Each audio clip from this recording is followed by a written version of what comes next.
We need to demand that our government puts a moratorium on all evictions, all layoffs, any threats to our homes, our incomes, our health care.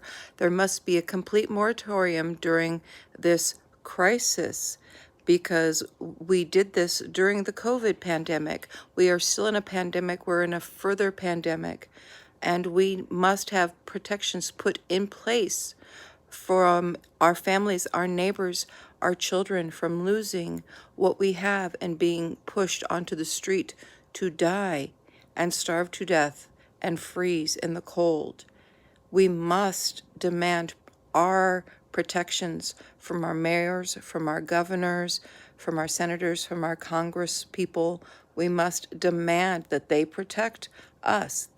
They must do their duties, that they were sworn to protect the Constitution and the rights of the American people against all enemies, foreign and domestic.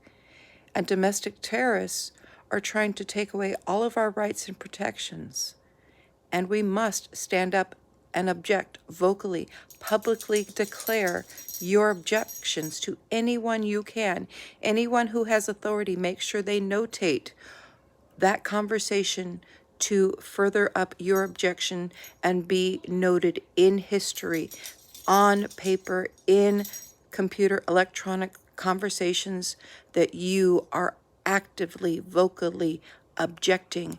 And white men, object, sit down, stand down and stand by, because you are hurting white women.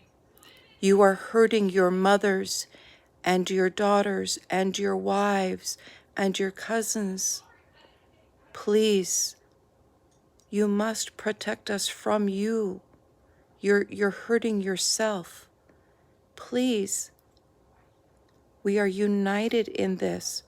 The wealthy are trying to use your anger and shame to inflict harm on us and hurt others as much as you are hurting.